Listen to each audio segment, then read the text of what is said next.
It's October 2007, and a band just made $3 million from an album you could legally download for free.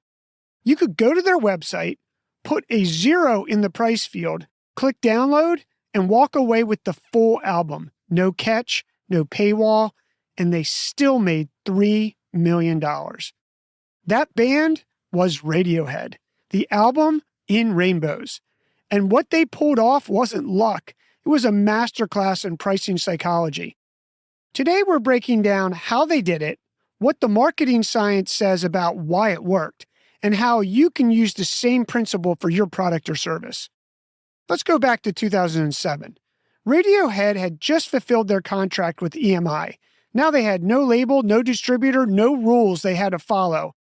And they just finished an album that's ready to go. They had a problem, though.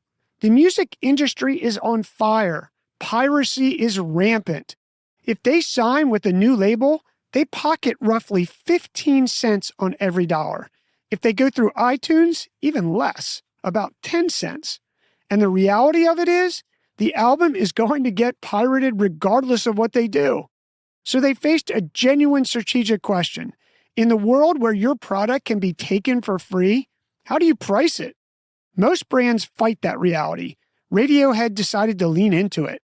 Radiohead understood what most pricing strategies miss. People just don't buy products. They buy the feeling of being treated fairly. When a company sets a price, there's an implicit message. We decided this is how much it's worth. The buyer takes it or leaves it. Pay what you want flips that dynamic. It hands the customer control. And when you do that, something shifts psychologically. Customers stop looking for a deal. They start asking themselves, what's the fair thing to pay? That's the marketing playbook for this entire move. And it's backed by more than a decade of behavioral economics research, which we'll get into in a minute. But now, it's October 10th, 2007. Radiohead drops In Rainbows on their own website. Blank price field. You decide how much you want to pay. They run it for 8 weeks, time-limited offer, then pulled the digital offer and released the physical CD through traditional retail in January of 2008. Here's what happened.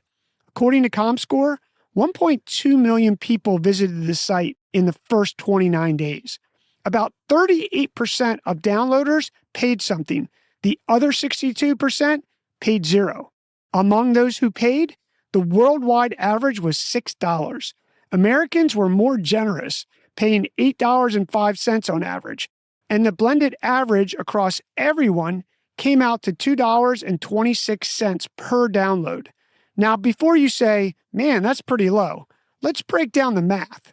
If Radiohead had signed with a traditional label, they'd have earned about $2.25 per album sold.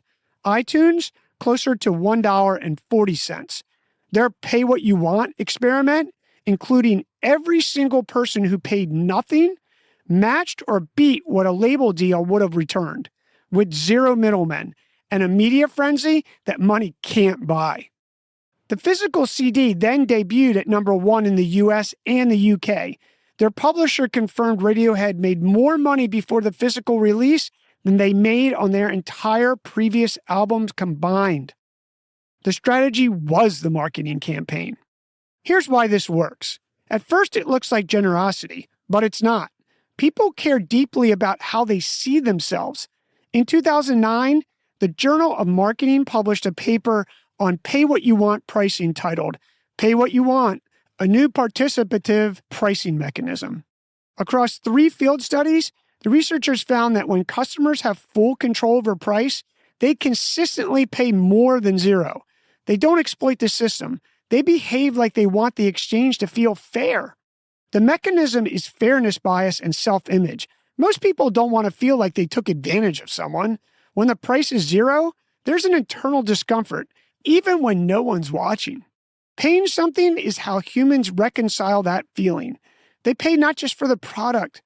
Humans pay to stay consistent with the kind of person we believe we are. Then, in 2010, a field experiment published in Science titled Shared Social Responsibility, a field experiment in pay what you want pricing and charitable giving, tested this at a California amusement park with souvenir photos. When researchers added a charitable component where a portion of every payment went to charity, both the purchase rate and the average payment went up significantly. Turns out fairness bias can be amplified by a cause. Here's the 3 moves to put this marketing psychology principle to work for your business. First, use pay what you want as a time-limited launch, not a permanent model. Radiohead ran this for 8 weeks and shut it down. A new product launch, a new service tier, a new market you're trying to crack. A pay what you want window creates urgency, drives traffic, and generates word of mouth that paid ads can't replicate. Think of it as a referral engine with a built-in expiration date. Run it, capture emails, build the relationship, then move to standard pricing. Your second marketing move? Always include a suggested price or reference amount. This one has direct research to support it. A 2016 study in the Journal of Marketing Research titled Anchoring in Payment, evaluating a judgmental heuristic in field experimental settings, ran 16 field studies across nearly 22,000 real transactions and found that suggested prices reliably anchor what people pay. Higher anchor, higher payment. The framing that works best? Most people contribute $12. That outperforms suggested price $12 because a descriptive norm, what others are actually doing, is more persuasive than a recommendation from the seller. One line of social proof next to your price field can move your average payment meaningfully. And your marketing move number 3, stack pay what you want with a cause. The 2010 science study showed that attaching even a partial charitable component, say 20% of whatever the customer pays going to a cause, lifts both conversion and payment amounts. If your brand has a mission, a nonprofit partner, or a values alignment that's authentic, this is a natural combination.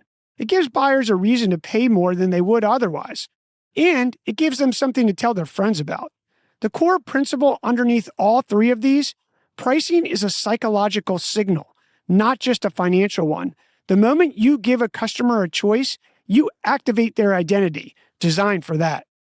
Radiohead didn't release an album in 2007. They ran a live behavioral economics experiment on a global audience, and it paid off in revenue, press, and customer goodwill that lasted for years. The lesson isn't give your stuff away. The lesson is trust changes the transaction. When you signal to your customer that you trust them to be fair, most of them rise to that standard. Find one product, one service, one entry point in your business and ask, what would happen if we handed the customer the choice? Time limit it. Anchor it with a suggested number. Tie it to something they care about. Track it, and you'll be surprised at what happens. Your marketing move.